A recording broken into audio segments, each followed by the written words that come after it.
The last time you were here, when you got here, and this was when you were on the show when we were in Brooklyn as well, you were just kind of hanging out on the street and you went and had some coffee, and now you have Secret Service. Are you able to do the things that you like to do? Well, try going to the bathroom, followed by 5 big guys. It's, yeah, we do. I love going out on the street and just meeting people. Speaking of going to the bathroom, yeah. Is it, in your opinion, is it crazy that we're focused on who gets to go into which bathroom now?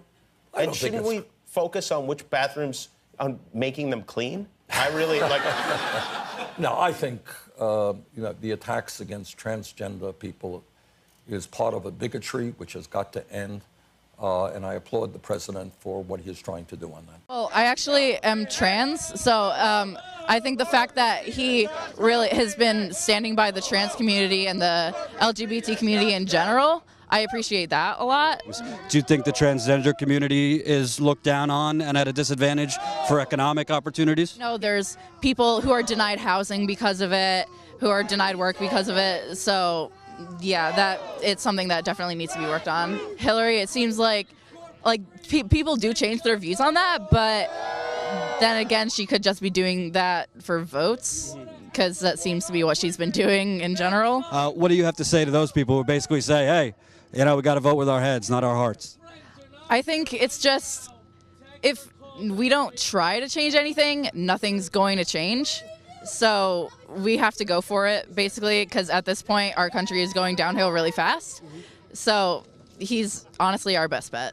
7 years ago, I took the bold step and lived in my truth. I accepted myself as a transgender woman, and for that I received a lot of support, but I was scared. At the time, I did not live in Oregon. I lived in a state where I could be fired from my job, denied housing, denied health care. In essence, I lived in a state where I could be denied an opportunity. Even though I worked hard in hopes to achieve as much as my parents and make them proud, I had more to fear than the hope. And while I managed to keep my job, I had a former employer ban me from visiting their workplace because I was transgender. I moved out of my home only to face discrimination from a landlord. And when I got sick, I had to ask around first to find a doctor who could take care of me. In the end, though, I consider myself lucky because I survived. I became stronger, and because I'm here today.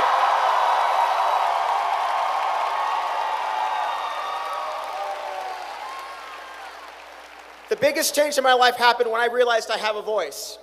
And there are lawmakers out there who care about what I have to say, and who care about when people are struggling, and their families are struggling, and they are struggling. We need a leader who is committed to economic justice for all people, regardless of their race, gender, sexual orientation, or gender identity.